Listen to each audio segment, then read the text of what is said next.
Right, Paul, start off with the Wickham Terrace offer. £10 for adults, £5 for concessions. You've done it for a number of reasons, but tell me why you've decided to take that change and how you hope the fans will respond to it. Well, I think we've all been concerned about crowds going down. I'd be the first to admit that some of the football we've served up has been great, with one or two notable exceptions. And I think there are times where we need to do things which differently. And let's just see whether pricing does make a big difference, because if we reduce these prices and we suddenly get 200 or 300 extra, 400 extra, whatever it might be, then it's something we can look at on a more regular basis. It's just a shame that it comes on the back of the Stevenage result, which was obviously poor. People were thinking, do I really want to be spending even £10? But I think £10 against Wickham, local derby really, they're going very well near the top.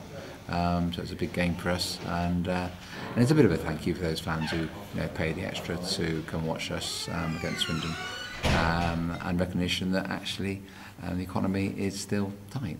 People are still struggling with cash in their wallets. So let's hope the fans will respond positively. The club's looking at initiatives and doing its best. Yeah, we've seen some great wins over the years and some terrible defeats, but have you ever seen a 5-0 performance like that against Swindon followed by a 5-1 defeat against Stevenage? It's amazing. It's bizarre, and I think I don't think anyone can explain that. I've just had a meeting, Colin Farmer himself had a meeting with Mark and Sean this morning.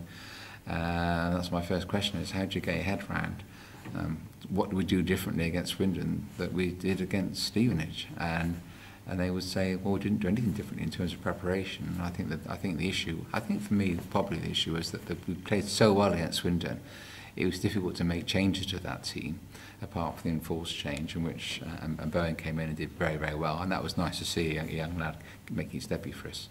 But I think anyone will tell you that there's a big difference between the way Swindon play and the way Stevenage play, and I think we set ourselves up fantastically and deserved to beat Swindon. And the same team, for whatever reason, didn't perform against the physical, different style, direct style of Stevenage. They're like chalk and cheese, and we didn't deal with that very well. I think the manager and the assistant manager would say that they'd prepared the team properly. And you can understand the reason for not changing it, because they've done very, very well. And hindsight's a wonderful thing. Whether there should have been some changes doesn't matter now. The match is gone. We don't have a very good record against Stevenage, do we? So at least we're going to go there again this year. But I think the positives coming out of the meeting this morning with Mark is that I think we need to try and strengthen the squad, and that will mean try and get some loan players in. And I know people will say, well, we said we weren't going to do that and we give our youngsters a chance. But I think Stevenage showed really that we need some big characters to bring into the team, some big physical characters, captains, if you like, going back to the days of Steve Cottrell and Yatesy, the team of captains. And I think we need a couple more captains, a couple more characters in the team. So we had a good chat with Mark about making some changes to the squad, and he'll be on the phone as we speak. We've got one or two targets that we've identified in key positions, and hopefully we'll be able to strengthen the squad. It goes to show the importance of the FA Cup, because if we can get a decent result against Dover, A, it means we can reduce the loss, which will help for next season, but B, it might mean we can further strengthen the squad in January. John Marquis goes back, I think, after Saturday. That's his last game. So we'll clearly be looking to strengthen in the forward line, I would think. But that's down to Mark. He knows what he needs. He knows what he wants. Obviously, we've had injuries, but all teams get injuries, so it's not an excuse. But we've had injuries to important players. And when you have a small squad, it's difficult. But Northampton had loads of injuries against us, and so on. So we're not making excuses about that. We have to deal with that. And I think the way we manage our players, in Western particularly, is first class. We do pretty well on the injury front. Hopefully Asa Hall won't be too far away, but every time I hear a report from him, it's always another 2 weeks. So another 2 weeks. But I think Matty Taylor will be certainly back for the Dover game, which is, you know, we've got some big games coming up now, haven't we, with Wickham and Dover and Oxford and Portsmouth, you know, some big games. And we do really need the fans to come down and support the club and give us the best chance.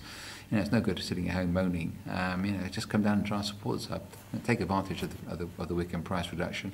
Hopefully, cheers on to a win, and everyone's happy, and we look forward to the Dover match. So yeah, it's been a difficult time, but in the league. But the fact that we're in the FA Cup is a huge consolation for us. And actually, I think we're only 3 points off the playoffs. You know, so it is such an incredibly tight league this year. You know, we're 10 points off the bottom and 3 points off the playoffs. So you know, it could be a lot worse. Yeah, if and when loan players come in, some people have had a bit of a moan about the amount of loan signings, but yeah, you don't want to see players coming in and out all the time and not really buying into the club, but they can be hugely beneficial, can't they, as well? Well, it's potentially, I mean, we're looking at bringing players in who are going to play, not all on the bench. Potentially, we might be looking at players who we can sign with a view, we can bring in with a view to signing.